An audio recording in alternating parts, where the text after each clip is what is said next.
एक गरीब आदमी को कर्ज की ज़रूरत पड़ गई, 1000 दिनार चाहिए।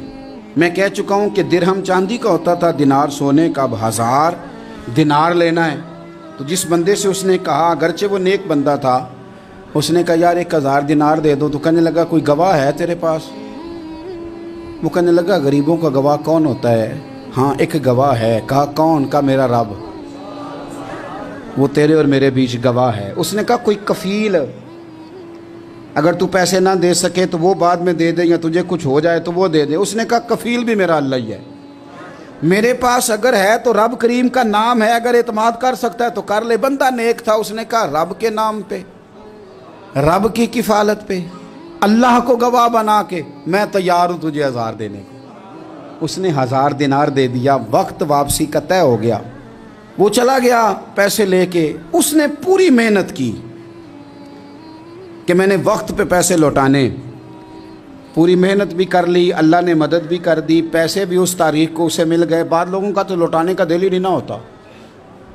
फरमाया हदीस पाक में कि तू लौटाने का इरादा कर, रब तेरी मदद भी फरमाएगा।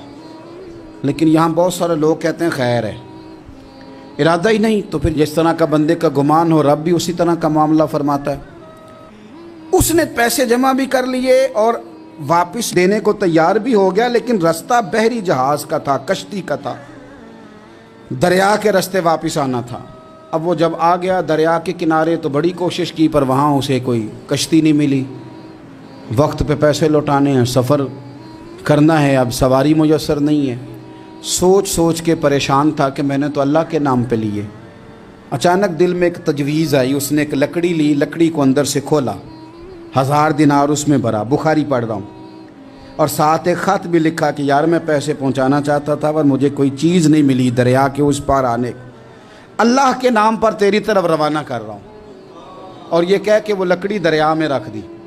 वो लकड़ी डूब गई है, वापस आ गया। वो जिसने पैसे लेने थे वो ऐन मुकर्ररा वक्त पर दरिया किनारे आया। सुबह से सरे शाम तक उसने इंतज़ार किया। दिल ढलने लगा तो दिल में ख्याल आ गया कि यार नहीं, उसने देने ही नहीं, झूठा वादा कर गया, पहुंचा ही नहीं वक्त पे। अब जब वापस लौटने लगा तो अचानक दरिया में एक लकड़ी तैरती हुई दिखाई दी। कहने लगा ले जाता हूँ, शाम को रोटियां पकाने के काम आएगी, ईंधन बना के जला लूँगा, हंडिया पक जाएगी। लकड़ी उठा के जलाने के लिए घर लाया। गुमान था कि वो नहीं आया वादा करके, अल्लाह को कफील और वकील बना के और गवाह बना के फिर भी नहीं आया। लकड़ी लेके घर गया, बुखारी है, और जब उसको चीरा ना कि मैं इसकी आग जलाऊंगा, खोला तो अंदर से 1000 दिनार भी निकल आया, खत भी निकल आया। अब ज़रा समझना, उसके दिल में बात किसने डाली कि तू लकड़ी में पैसे डाल दे? अल्लाह ने। उस बंदे को मुकर्ररा वक्त पे किनारे भेजा किसने? लकड़ी सिर्फ उसी के हाथ आई तो ये बंदोबस्त किया किसने?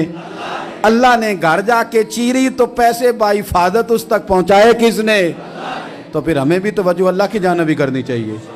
हमारे पे दिल की तवज्जो रब की तरफ ही होनी चाहिए ना। हमें इधर उधर जाने की, देखने की, बंदों पर गौर करने की ज़रूरत क्या है? वो पैसे पहुंच गए, ये वहां अपनी जगह पे परेशान था। इसने 1000 दिनार और जमा किया।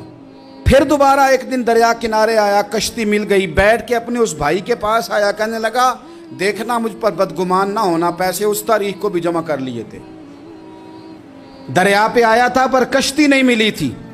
फिर मैंने ना लकड़ी में डाल के, खत डाल के तेरी तरफ भेज भी दिए थे, लेकिन आज मैं फिर लेके आ गया हूँ। वो कहने लगा खुश हो जा, जिस रब को तूने मेरा और अपना गवाह बनाया था उस रब ने मेरे तक पहुंचा भी दिए हैं।